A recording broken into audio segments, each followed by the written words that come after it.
Nah khawatir saya kalau ilmu ini sudah hilang, terus ayat-ayat yang biasa tentang kemanusiaan dikira biasa. Padahal ayat ini super, misalnya nikah. Nikah itu oleh Allah, perempuan yang kita nikahin, itu oleh Allah disebut surga.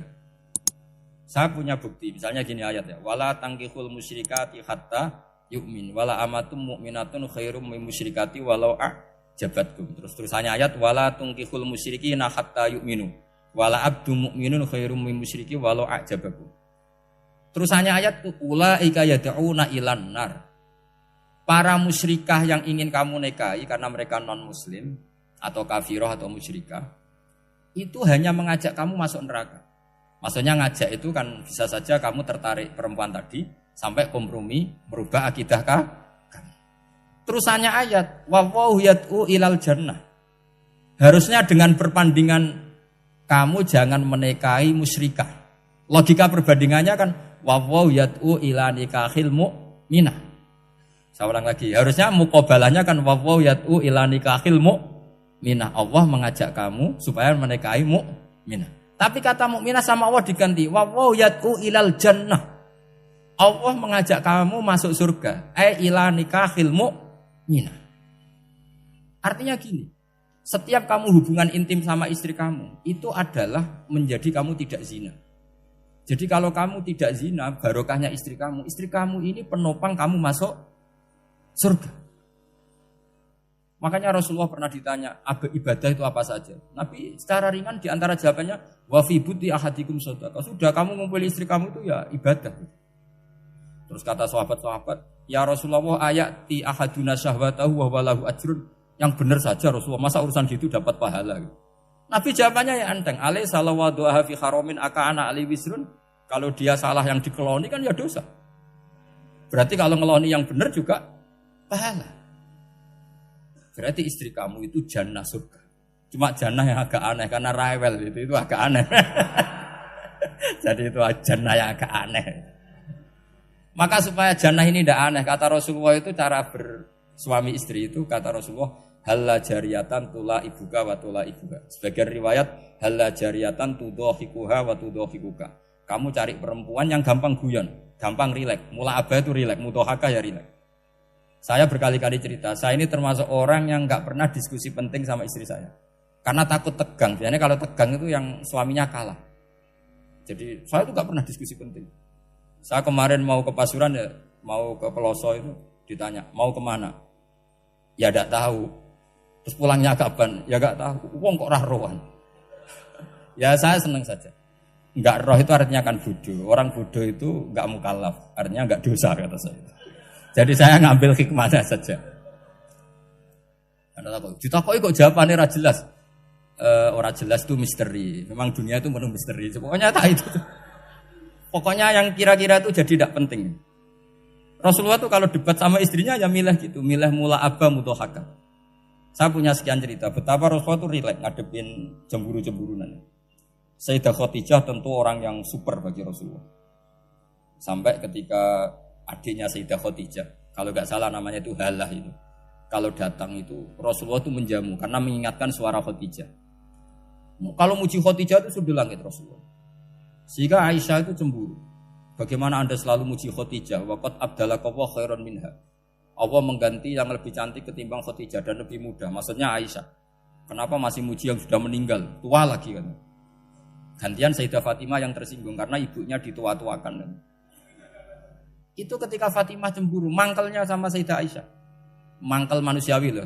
Enggak usah kamu jadi Syiah terus benci Aisyah itu. Karena kalau kamu jadi benci Aisyah berarti kamu nganggap Aisyah itu salah. Dan itu efeknya di Rasulullah. Berarti Rasulullah milih istri yang salah. Makanya kita ini madzhabnya ahli sunnah. Abu Bakar tidak mal'un. Kenapa tidak mal'un? Kalau kamu bilang Abu Bakar mal'un berarti Rasulullah salah pilih teman. Umar tidak mal'un. Karena Rasulullah pasti milih teman yang benar. Begitu juga milih istri yang benar. Dalilnya tidak usah jauh-jauh. At-thayyibatu lit-thayyibi. At-yabut thayyib tentu Rasulullah. Berarti istrinya pasti thayyibah. Jadi madzhab Ahlussunnah dalam madzhab sing jelas-jelas min baini farsi wa damil labanan khalisan sa'iwal lisyah. Jadi kalau kamu cari logika gampang saja. Nabi itu thayyib, bahkan atyabut thayyib. Padahal Kata Allah at-thayyibatu lit-thayyibi. Ya jelas ya. Jadi ini tidak usah dimasukkan hati tentang konfliknya Aisyah dan Fatimah. Itu biasa saja. Yang satu bela ibunya, yang satu bela dirinya. Sebenarnya Aisyah itu enggak niat ngeritik Khadijah. Ingin diperhatikan Rasulullah saja. Terus ketika Sayyidah Fatimah matur ya Rasulullah saya supaya ngalahkan Aisyah itu gimana? Karena ibu saya sudah meninggal ya memang cantik dia, muda dia. Dan tahu betul orang kalau Nabi itu sangat mencintai Aisyah. Kata Rasulullah bilang gini saja, tetap hebat ibu saya. Karena ibu saya dapat Rasulullah rondo untuk Joko. Kowe ayu kaya apa iku untuk dudo. Jadi rileks saja Rasulullah. Akhirnya ya semenjak itu enggak ngeritik lagi. Bahaya ini kalau ngeritik. Khadijah itu kan sudah umur 40 tahun. Janda dapat Joko. Aisyah perawan untuk dudo. Keren mana? Keren Khadijah. Jadi tidak semua masalah itu Nabi itu menyelesaikan cara ekstrim. Nabi itu biasa mula apa? Santai rileks. Nah, kalau para mbak-mbak ini ingin jadi surga yang enggak aneh, syaratnya jangan rewel karena di surga itu enggak boleh ada orang rewel. Tapi kalau enggak rewel sementara suami kamu enggak benar, ini namanya goblok. Maka kata Mbak Mun kalau ngijazahi santri-santrinya, "Cung bojomu kudu rewel, enggak ngono fakir," kata Mbak Mun. Tapi santri yang di belakang gremeng, "Iya, Mbah, nak fakir, nak jantungan mati." Makanya sering itu. Jadi di antara ulumil Quran itu ada istilah maudhi'ul mudmar mengganti maudhi'ud dhamir atau maudhi'ul lafzi menggantikan lafz dan akhar. Itu memang agak jadi ilmu tafsir. Tapi bagi pelakunya itu menjadi gampang. Ya tadi, ketika Allah melarang nikah hal musyrikah, saya ulang lagi. Ketika Allah melarang nikah hal musyrikah, normalnya perbandingannya kan wallahu yad'u ila nikahil mu'minah. Tapi sama Allah digenti. Wallahu yad'u ilal jannah. Itu menunjukkan bahwa nikahul mukminah adalah al jannah. Karena kamu hubungan intim ya ibadah. Diwamuk kowe sabar ya ibadah. Nafakoi ya ibadah. Neng-nengan kejahatan senjata juga ibadah. Seru Kang, neng-nengan itu seru. Karena memang di antara sistem tubuh kita itu butuh masa-masa jeda. Mari cerdas. Karena tubuh kita ini tidak hanya butuh seneng, tapi juga butuh susah. Susah itu melahirkan kearifan. Jajal bojomu tahu minggat, mesti kearifan kamu meningkat. Jadi minggat itu ya penting. Nikmati saja. Udah ini saya nggak ngajari keburukan. Memang seperti itu. Nah saya berharap ilmu usul fikih ini tidak boleh hilang. Karena dengan ilmu usul fikih kita tahu mubah adalah tarkul haram dan tarkul haram adalah wajib. Maka Allah sering sekali membicarakan sesuatu yang mubah itu superior. Kayak tadi wa min ayatihi manamukum billaili wan. Nah, termasuk ayatnya Allah adalah kami itu tidur. Cara berpikir tadi, kalau saya tidak tidur sakit, kalau sakit habis biaya banyak. Sementara tidur hanya butuh seperti ini. Betapa baiknya Allah dengan tidur bisa menjaga kesehatan yang kalau tidak dijaga berbiaya tinggi. Berarti hadan naumul ibadah. Terus ulama bilang tidur itu ibadah kalau niatnya litaqawi alal ibadah. Tapi nak wae blojo turu lah itu sing masalah. Tapi tentu ilmu itu ada pembanding. Sekarang ketika kamu tidur itu tarkul wajib apa tarkul haram lah itu masalahnya. Seringnya kamu itu tarkul wajib. Wae mulang turu. Wae ngantor wong kerja turu. Lah itu tarkul haram apa tarkul wajib? Tarkul wajib. Kalau tarkul wajib berarti status tidur kamu haram. Sudah pinter ini sudah maju ini sudah maju. Jadi saya belajar usul fikih lagi-lagi karena untuk menjadi mufassir itu harus menguasai balaghah, menguasai usul fikih, menguasai lisanul arabi. Nah, lisanul arabi yang sering saya contohkan berkali-kali. Saya punya kitab namanya Ar-Risalah. Orisinil karangannya Imam Syafi'i. Saya baca beberapa kali khatam. Juga saya beberapa kali bacakan santri. Itu kalau memaknai Quran secara lisanul arabi itu gampang sekali. Gampang sekali. Ketika Imam Syafi'i mengatakan kamu boleh tayamum ketika bepergian dan saat bepergian itu tidak menemukan air. Syaratnya kamu tolabul ma, cari-cari dulu. Ketika ditanya sama ashabus Syafi'i, kenapa harus cari-cari dulu? Jawabannya enteng. Li'anna Allah ta'ala yaqul falam tajidu ma'an wala yuqalu liman lam yatlub lam yajid. Karena Allah ngendikan kemudian kamu tidak menemukan air. Di mana-mana tidak menemukan setelah mencari. Kalau belum mencari namanya tidak tahu. Jadi dari kata falam tajidumaan kemudian kamu tidak menemukan. Tidak menemukan berarti apa? Setelah mencari.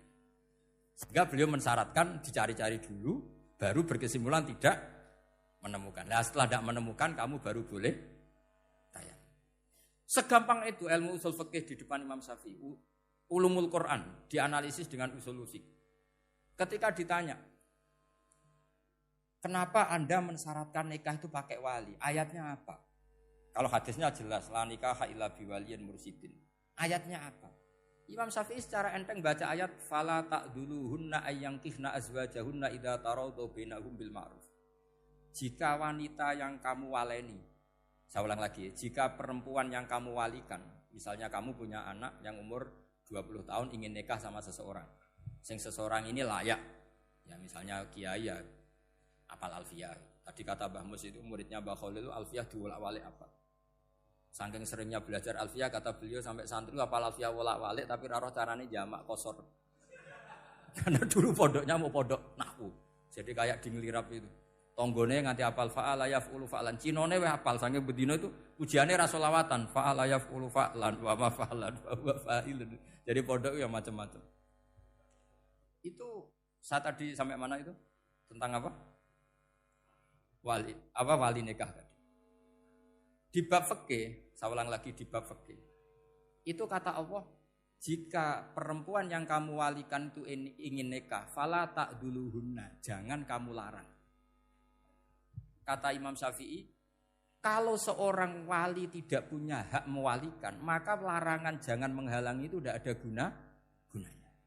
Misalnya gini, Zaid itu tidak punya utang saya ulang lagi, Zaid tidak punya utang saya. Memang ini ilmu logika, Zaid tidak punya utang saya. Terus sampean bilang ke saya gini, Gus Bah, Zaid ojo tagih. Itu omongannya wong aneh apa enggak? Aneh kan? Tapi kalau Zaid punya utang saya 1 juta, terus kamu menasihati saya, Gus Zaid ojo tagih. Benar apa enggak? Wali itu punya hak melarang.